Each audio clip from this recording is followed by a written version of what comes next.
Welcome back mga kabayan. Nagbabalik po muli ang inyong lingkod upang magbigay sa inyo ng mga bago at nagbabagang mga balita. Tila ba naging mainit na usapin ang isyong ito sa mundo ng social media?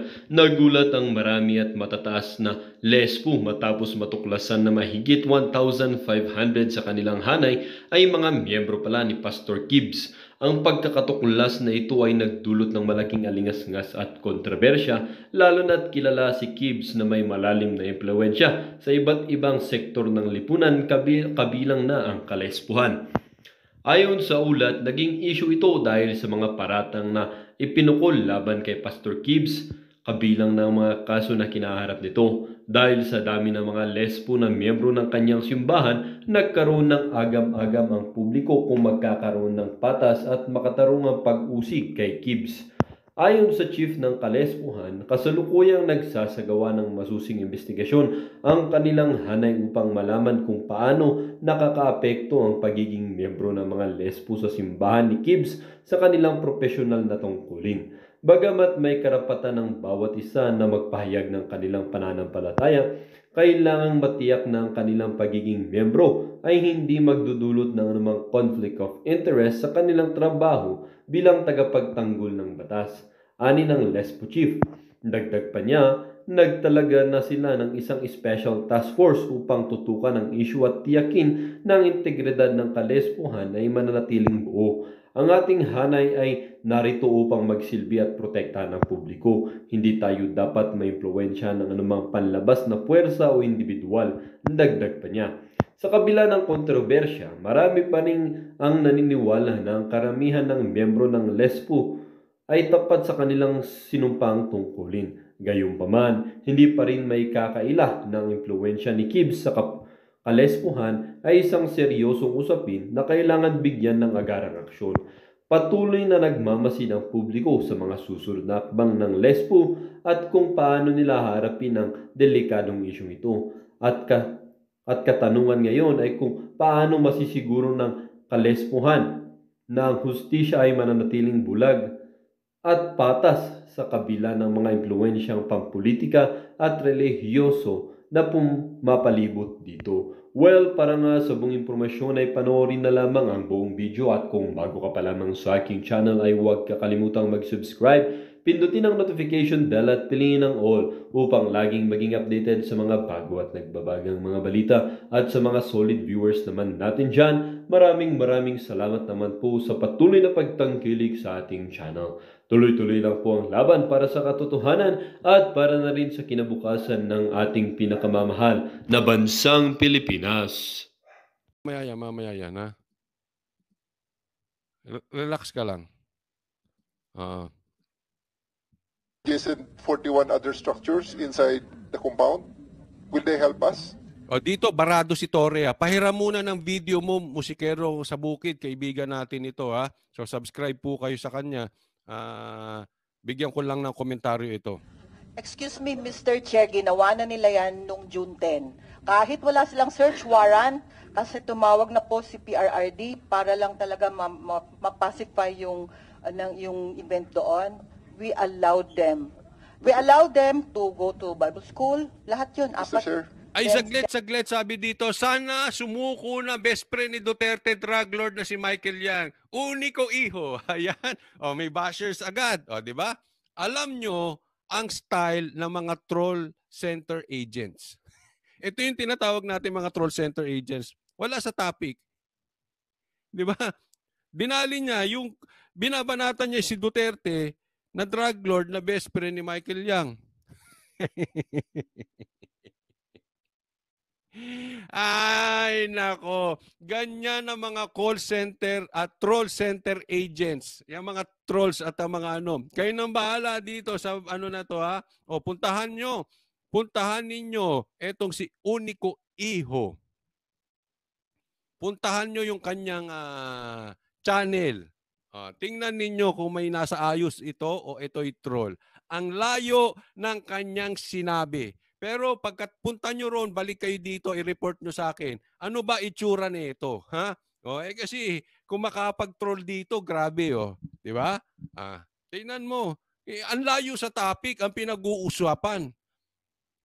Yung pagpasok ng pulis dito sa KOJC ng illegal. Papasok yung drug lord, yung best friend. Best friend daw ni Duterte. O, kita mo kung gaano kagago yan. O, eto hindi porket best friend, ibig sabihin drug lord si Duterte. Ang drug lord yung nag-aalok mismo doon sa kaibigan ng pulburon. Yun ang totoo. Oh. Mga baby ang nasa video niya, ay bakla ka pala eh. Ba't pinanghaharang mo yung mga baby mo dyan? Puntahan nyo, uniko, iho. Tignan mo, bakla ka pala. Ilantad nyo yung baby? Bakit yung baby nilalantad mo dyan? Magbabash ka rito? Mainit ulo mo. Ayan o. Puntahan nyo Sa manunood ng replay, puntahan nyo na lang. Sabihin mo, palitan mo yung picture mo, wag mong dinadamay sa kagaguhan yung baby mo. Gago. Bangag din yan, oo. Adik yan. Hindi siguro masuportahan yung anak. Kaya doon niya na lang pinapakita yung kanyang pagmamahal sa picture. Sige, sino pa hihirit na basher? Okay. Okay na. Tuloy natin. Sa Kingdom, sa hangar, pati sa school. Sa school mismo, graduation pa naman yun. Inalaw, may mga body cam sila, si IDG. Dapat ilan lang. Ang dami po nila. Sa hangar pati. So, lahat po yon ng lugar, inalaw po namin sila. Kahit wala po silang search warrant, pinayagan po namin sila. Ay, happy birthday, Goody 8471. Happy birthday. Parehas kayo ng birthday ni Banat Baya. Happy birthday, Goody 8471. Ayaw rin talaga namin ng gulo. Okay. At saka, libre naman po silang Thank you. pumasok. Mr. Chair? Yes. The June 10, may I ask, Ayan, eto na, si Bida-Bida, Torre. Ikaw na kaya mag-conduct ng hearing. Marunong ka pa kila Bato eh. Sige. may we ask the resource person how many policemen they allowed on June 10 and how Pilosopo, nagpipilosopo. Ilan ba ang pulis na inalaw nila? Alam mo, dyan pala may patutunguhan ng May patutunguhan na siya. long did they allow for the search? How long? Because, Mr. Chair, Ilang tao at gaano katagal? Tingnan mo yung tinutumbok dito si Torre. Dapat talaga tinatampal ka na ni Basti. this is a hide and seek on a 30-hectare property with one of the biggest structures, a 5-hectare dome, with 4 elevator shafts, underground tunnels, underground parking, movable Movable ano? Ano? So, what's your problem? movable roof, Convertible. Ano yun? Mustang. Porsche, convertible, movable roof. with underground passageway going to the hangar, with a hangar that can accommodate 4 helicopters, with can accommodate also 2 planes, with a private taxiway to the Davao City International Airport. That's how big is it? It is. Pinapakita niya na, sinestate niya na yung ano niya. Eto na, gusto niya nang i-justify yung maling gawa nila. Yung mga taong nagja-justify ng kamalian, mahalata mo na mahabang ano yan eh. Mahaba. Tapos ang dulo niyan, tama kami. Kami bida. Ganon. Mr. Chair, and I do believe if they will only allow us, I'll bring in maybe 1,500 people to stay there for a month to search. Ayun, grabe. Yung pala, ang tinumbok ni Torre, gusto niya mag-stay doon ng 1 buwan at 1,500 na katao ang magse-search. Ano, sasali? Hindi ako yung nagtatanong, Maliwanag po ito'y tanong lang, sir. Ano ba tayo? May gera? May gera po ba?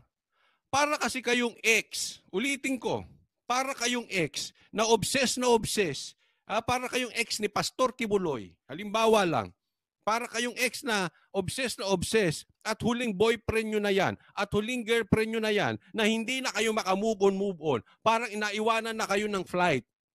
So kailangan balikan kayo ni Kibuloy. Parang ganun ang dating nyo ni Pastor Kibuloy. Di ba? Ganitong ganda tingin ni Torre. Bakit ka maglalagay ng 1,500 na dyan ng isang buwan, yan ba ay hindi kagaguhan? Samantalang, nagtanggal ka ng security ni VP Sara. Para magamit nyo sa Maynila? Para maging pakipakinabang itong mga pulis na ito. Ikaw, gusto mo maglagay dyan ng isang buwan ng 1,500 pulis. Ano ba talaga?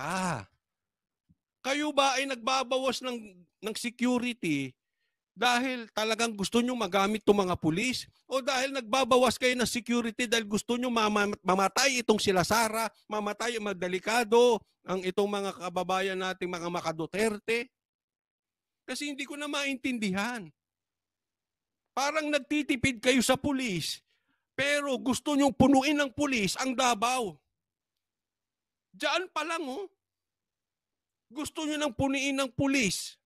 1,500 mag-i-stay dyan sa loob mismo ng KOJC. Anong meron? Gera? Hindi, ako'y nag-iisip eh. Ako ba ay bobo? O bobo yung ginagawa nila? Hindi ko maintindihan. Hindi ko ma-connect. Nagtanggal kayo ng daang security ng mga Duterte, specifically VP Sara. Gusto mo mag-stay sa Davao? Napakamapayapa niyan. Una, sir, mayroon kayong warrant of arrest. At ang nakalagay sa warrant of arrest ay may specific time na kayo pwede mag-stay dyan. Hindi kayo pwede, hindi porket, halimbawa, may warrant of arrest, magbababad na kayo sa bahay nung gusto nyong arestuhin. That is harassment. Halimbawa lang. Halimbawa kayo, ito sa mga manunood ko, may warrant of arrest dyan. At dyan nakatira yung pamilya nyo sa bahay. At bababaran ng pulis dyan. Gusto nila mag-stay dyan sa compound. Dyan mismo sa garahe ninyo. Hindi ba harassment yan? Sinong gago ang wanted? Halimbawa lang, merong warrant of arrest, uuwi pa doon. Di ba? Ang lakas nyo makagago, sir.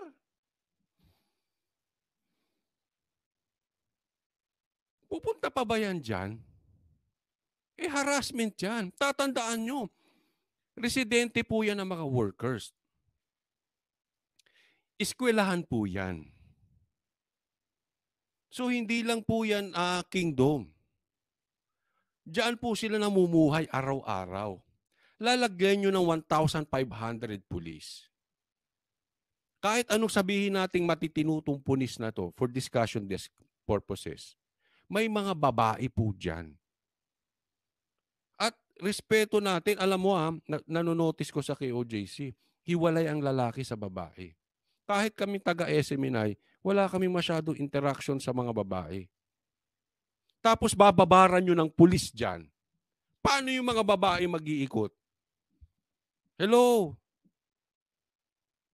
Sabi nga, tama si Baste.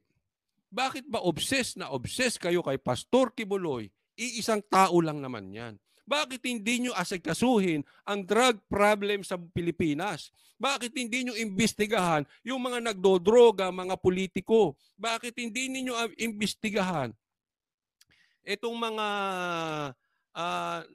nasa smuggling? Isang tao, kahit mahuli nyo si Pastor Kibuloy, anong maitutulong yan sa ekonomiya ng bansang Pilipinas? Pagmura nga lang ng bigas, hindi eh. And that is pure political harassment. Huwag na po nating paikot-ikutin. Sir, alam nyo yan. Alam nyo yan, sir. Ba? Gusto mong manirahan, gusto nyo magbakasyon dyan? For Mr. Kibuloy there, if he doesn't want to surrender, because Wow. it could be a challenge. We can reverse it, Mr. Chair. Wow. We ask 1 policeman or 5 policemen to hide in there, and they look for that policeman in how many hours? How many people do they need? In a 300,000. Hindi nyo maiikot ng isang araw yon? Actually, isang araw, bawal na nga yun. May certain time lang eh. Anong gustong gawin nitong mama na to, si Sir? Isang buwan? Yan ba ay hindi pagpapakita ng obsessed kayo kay Pastor Kibuloy? Ewan ko ha, kung sino man yung nasa taas ninyo, grabe ka praning. Yung sinasabi nyo nag-uutos sa inyo sa taas, grabe ka praning. Iisang tao, pastor pa. Nakita nyo naman, may edad na. Grabe ang takot nyo. Grabe ang takot nyo sa mamang yun. Grabe ang takot nyo sa pastor na yun. Yang nasa taas nyo, duwag. Praning. Di ba? Ganun ang takot kay Pastor Kibuloy. Magpapadala ng 1,500. Ewan ko, hindi ba kaduwagan yun? Hindi ba kapraningan yun? Sige, kung mali ako, sorry. Give me another words. Huhulihin 70 plus years old. Pastor. Nag-iisa. Walang armas. Tapos yung nasa itaas ninyo, hindi man lang magpakilala. Anong tawag sa kanya? Weak? Okay, kayo nang bahala. Square meter property, and including that dome, that is 50,000 square meter floor area. That is 200 meters wide, sir. So it can seat 77,000 people with its own power, own water system, own waste disposal management system, and the other, and not mentioning the school, which is a very, very big school, and the other buildings. Yung July 10 na Tingnan mo yung school, alam mo sinabi sa akin, pati cabinet na maliliit, pati ref, kinalkal. Hindi po kasya tao ron. Yung maliliit na cabinet, pinagbubuksan. Kaya nga sabi nila, hindi ito search warrant. Warrant of arrest. Paano makakapagtago si Pastor Kibuloy sa maliit na cabinet na ganun? Ganun po kapraning ang mga yan. June 10 po. June 10 na ginawa ninyo, na-search ba nyo lahat? No, sir. No. No, sir. It was a very limited thing, and you know, Mr. Chair, if we can go to YouTube, if you will allow us, search secret doors in YouTube, and we really cannot dismiss the possibility that there will be things like that inside that compound. Therefore, we really... Ano niya, ha? Ay, eto na, ha? Gina-justify na naman nila yung kapalpakan nila. Oh, may secret doors. Miski na, boss, anong secret door sa rep? Secret door cabinet ni hindi nga kasya pumasok isang tao ron. Ano to? Biglang lumiliit si pastor tapos lalaki. need to Grabe utak nitong mga... Ano ba itinitik ng multivitamins? Grabe yung isip nila. Ano may secret doon? Sasabihin ko sa inyo, wala si Pastor Kibuloy dyan. Sasabihin ko na sa inyo. Kasi kung andyan si Pastor Kibuloy, hindi na kami iimbitahin dyan mga vloggers. Alam naman nila mga vloggers kadadaldal eh. Hindi na sila dyan mag-iimbita ng bisita. At sino ba naman loko-loko na alam na nga merong checkpoint sa labas, ang daming pulis sa labas, tapos dyan pa siya magtatago. Ayun naman, kahit naman i-explain nyo yun sa musmus na bata, grade 2, maiintindihan, wala yan dyan. Ano ba naman? Nagpapalusot pa kayo eh. Yan eh, halatang excuse na lang nyo eh. Alam nyo wala yan dyan. Kasi di ba may intel kayo? May intelligence kayo. Alam nyo. Kung kaming ordinaryong Pilipino, alam namin wala yan dyan eh. Sige nga, sa lahat ba ng mga may warrant of arrest, sa tingin ninyo magtatago sa bahay? Naman! Basic! search it thoroughly, and it cannot be done in 1 day, 1 week, 1 month. I don't think that we can do it with 1,000 people, sir. Wow. We really need Wow. more time, and to save us all from all these heartaches. Hindi ko alam kung matatawa ako dito kay Sir o maiinis eh. Kulang pa raw ang 1,000 magsa-search doon. Ano to? Gusto nyo lagyan ng EDCA? Palagay ko lalagyan ng EDCA ang KOJC. Susunod dyan may Amerikano na dyan. Lagyan nyo na rin ng Amerikano. Kasi sabi sa report ng SMNI, yung hinarangan ninyo paakyat sa Prayer Mountain, merong puti, merong dayuhan sa likod. Noong habang tinututukan ng baril ang mga Pilipino dyan, may puti sa likod. Foreigner. Tayuan nyo na rin ang EDCA sa loob ng KOJC. Nahiya pa kayo eh. I really would like to suggest again for Mr. Kibuloy to just submit himself to the jurisdiction of the court together with his... Kalma lang kayo. Kalma lang kayo. Uupo din si BP Sara. Mamaya kayo mag-submit sa authority. Hindi.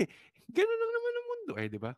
With his co-accused, because his other co-accused had already done so last March. Grabe ito. Alam mo, kaya ako ako'y opinion ko lang. Sa tingin ko, hindi po mali yung sinabi ni Mayor Basti na gusto niyang sampalin to. Alam mo kung bakit? Sinasampal na siya ng katotohanan. Sinampal na ng katotohanan ito si Torre at si Marbil. Napalpak yung ginagawa nila doon. Gina-justify lang nila. 2024, they have already submitted themselves to the court. And now, Pauline Canada is also in the jurisdiction of the court now. So, sir,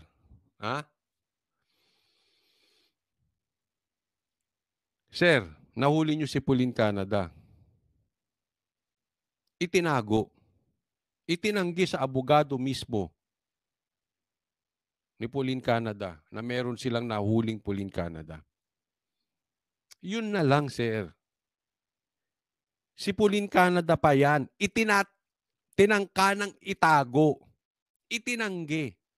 Si Pastor Kibuloy pa kaya? Kaya posible yung sinasabi nilang rendition. Baka yariin to si Pastor Kibuloy. And can you blame him para magtago? Tingnan nyo yung ginawa nyo kay Pauline Canada. Sabihin ninyong sinungaling ako. Sabihin nyo sinungaling si Atty. Torion. Itinago ninyo. Itinanggi ninyo. Kung hindi nakuhanan ng kamera, wala na yan si Pauline Canada. Itinanggi nyo na eh. Nung lumabas yung mga videos, doon lang kayo umamin. Di ba? save us from the heartache. Let us all just respect the process that is enshrined in our Constitution, the legal process that says a judge ordering their arrest. So therefore, with Atty. Torion defending him and others, I believe that he will get the justice that he deserves. Thank you very much, Mr. Chair. Thank you, General Torre. My succinct remark, Your Honor, to the answer rather to the good advertisement campaign being launched by General Torre insofar as the kingdom is concerned. Simple rin talaga to si Atty. Torion. Pero alam mo, believe ako rito. Magaling na abogado. Aral to. Yari sila dito. Napicturean ko, ilalabas ko dito, yung buong jurisprudence, meron silang libro doon. At abogado po, ito po ay dean doon sa school doon. Ganun karami ang jurisprudence. Pinakita sa amin at sinabi ko, ito yung mga inaaral ng abogado. Dean to. Yari. Kaya yung padali niya na ina-advertise niya yung KOJC. Kasi nilantaran niya kung anong laman ng KOJC. Ganun sila kaaral sa kay Pastor Kibuloy. Honor. Pero hindi nila alam kung saan nakatago. Diyan sila naghahanap sa loob ng compound. Can be explained by the fact that he was not there on June 10 of 2024. He was not yet the regional director. It was still regional director Martinez during... Boom! Hindi naman ikaw bida-bida ka yan, di barado na siya. Una, wala ka doon. Alam mo ibig sabihin ni Atty. Torion? Wala ka sa ground. Wala kang alam. That time. So he was not personally present when the policemen more than... Yan ang problema ng administrasyong ito. At yan ang paulit-ulit na sinasabi sa amin ni PRRD pag nakikita namin siya. ang administrasyong ito, anak mayaman. Wala sa ground. Kaya hindi niya alam yung nangyayaring totoo sa kalsada.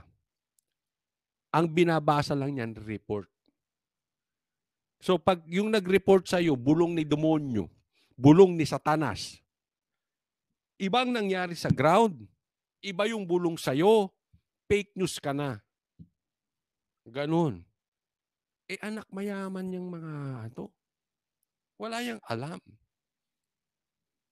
200, I think, Your Honor, were in the compound and they were scattered everywhere. And there was a leading search persons. And when I arrived, Your Honor, it was already in the hangar. Even the rooms in the hangar were even visited during that time. So you can honestly say that They searched it everywhere. was thoroughly searched Yes, Your Honor. on that Hindi kaya mga babae ang gustong i-search nitong mga ito? Hindi, kasi alam mo, this is serious. Marami po kasing bata dyan. Maraming magagandang babae dyan. Kaya nga medyo foul nung magpapapasok ka dyan ng 1,500. Dyan maninirahan for 1 month. Isipin mo yun. Ang daming mga babae dyan. Magaganda pa. Diba? Gusto mo mag-ikot-ikot yan, yung mga pulis na yan, anytime they want, Sir Torre, yun ba ay makatao pa? day. Yes, Your Honor. Even the nooks and crannies of JMC, they also visited. Obvious. Kung ako naman ang pulis, nakapasok na ako doon, talagang Oo, lahat hahanapin ko po. talaga Pati nga doon. CR, Your Honor, CR ng doon sa hangar. Pinuntahan, pinakita ko sa ito yung CR ng hangar. Kaso nandun ka? Nandun ako, Your Honor. Nandun si Torion, Sir Torre, ikaw wala. Wala kang alam. O siya, wala. So, Ayun. Your Honor, dagdag lang ako. Pati cabinet, nagkasya kaya si Pastor sa drawer? Cabinets, closet, sa sofa, sa mga Closet.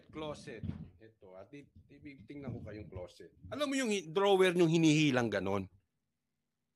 Sinerch. Pinakita kasi sa amin yun eh.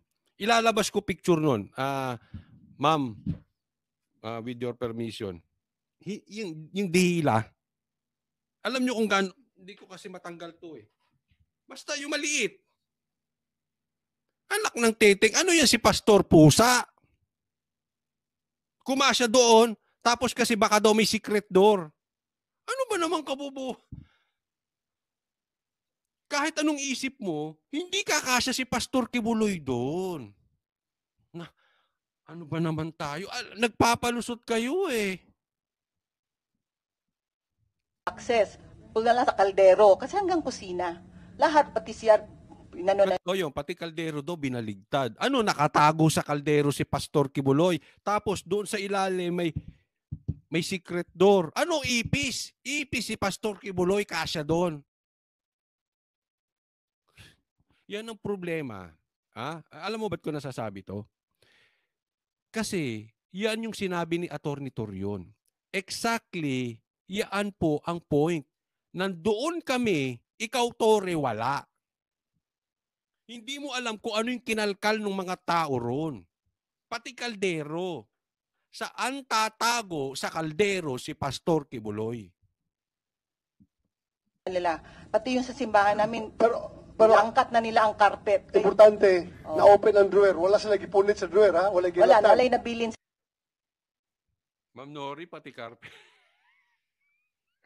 Yan. Ngayon ko lang narinig, ha? Hindi na ikwento sa amin yan kasi nagkakwentuhan na kami. Pati carpet. May ipis? Sila sa CR. Naglaglag sila og bala. Sa CR? Opo. Bala?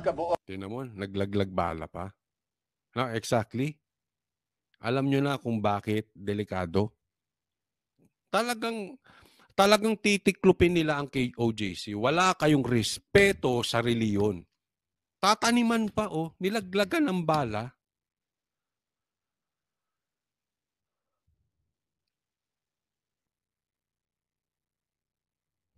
Di ba?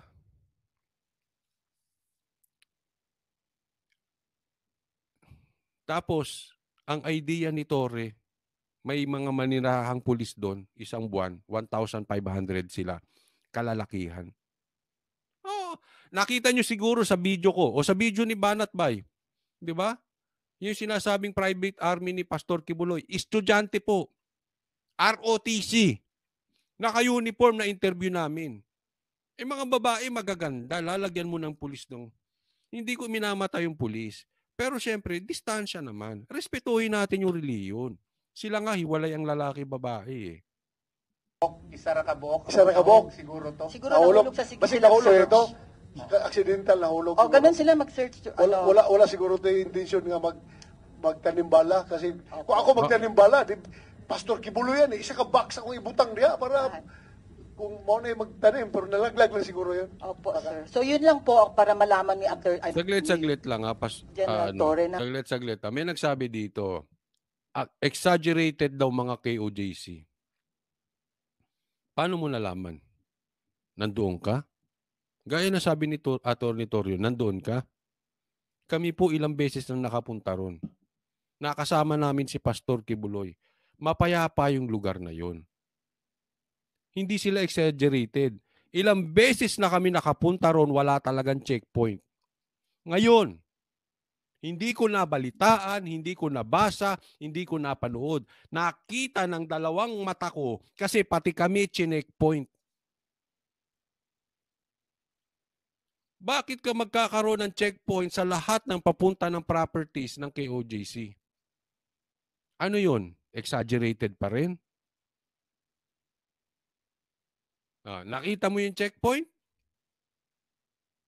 Yung pulis nakita namin walang pangalan.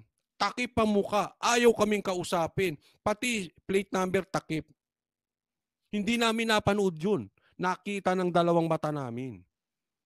Kaya huwag kayong magsasalita dito, Dec RB Assis, ng exaggerated. Wala kang alam. Yun nga, kusina, drawer, closet, na hindi naman kasya yung tao. Yun nga, pati siguro kaldero. Wala na lahat na. Tapos yun po ang pumasok. Sir Isang Torre, compound may tanong lang sa'yo, Sir Torre. Kasya ba sa kaldero si Pastor Kibuloy? Alam mo kung ba't sinasabi ko? Kasi ang hawak nila, warrant of arrest.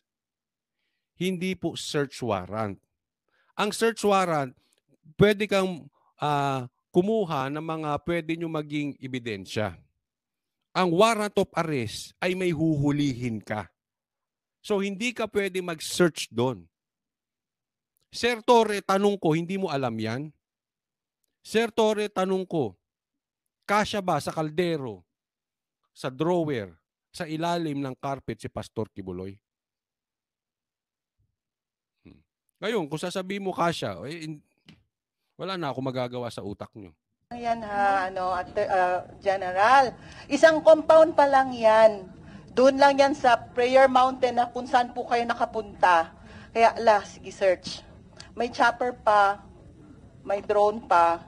Yon, ganun kadami. Isang compound pa lang yan.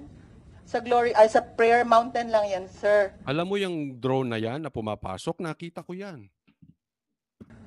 Ganun. Tapos dadala naman uli sila ng 1,500 men. Ano na naman, gera? Ano bang lulusubin nila? Ang hilig ng administrasyon na ito sa gera, no? Laging ako parang trabaho na ng yan ng martial law. Yung laging may excessive use of force, yung pang-aabuso sa uniforme. Abusado. OA. So, hindi pa sila tumitigil hanggang ngayon. Hanggang kaninang madaling araw. Lumusob na naman sila. Madaling araw, 2:00 ng madaling araw. Kanina lang. Hindi talaga nila So, I think tanan tong mga to. lahat na nakapagsalita and we will be having another hearing. The date is being determined by the Secretariat yet. But until then, that hearing, I hope both parties will exert effort to normalize the situation. Ito. Tanong ko sa iyo, Sir Torre, Tanong ko sa iyo, itong video na to, pakinggan mo. Ito, Well, dito nga nagtatapos ang bidyong ito. Kayo naman po ang aking tatanungin mga kabayan. Ano naman po ang inyong mga reaksyon sa balitang ito? Ang ating comment section ay bukas para sa inyong mga samot-saming reaksyon at komento. Lagi niyo pong tatandaan na bilang isang mamamayan ng bansang Pilipinas at bilang isang butante at bilang isang matapat na mamamayan na nagbabayad ng buwis dito sa bansang ito ay kailangan din natin magsalita at mag-react. Huwag kakalimutan, do not let your thoughts left unspoken. As citizen of this country, your thoughts matters. Muli po, kung bago ka pa lamang sa aking channel, huwag kakalimutang mag-subscribe at pindutin ang notification bell upang laging maging updated sa mga bago at nagbabagang mga balita. Huwag din kakalimutang mag-iwan ng like at i-share ang bidyong ito upang ang inyong pamilya, kaibigan at kakilala ay maging aware din sila sa kung anong nangyayari sa ating pinakamamahal na bansang Pilipinas.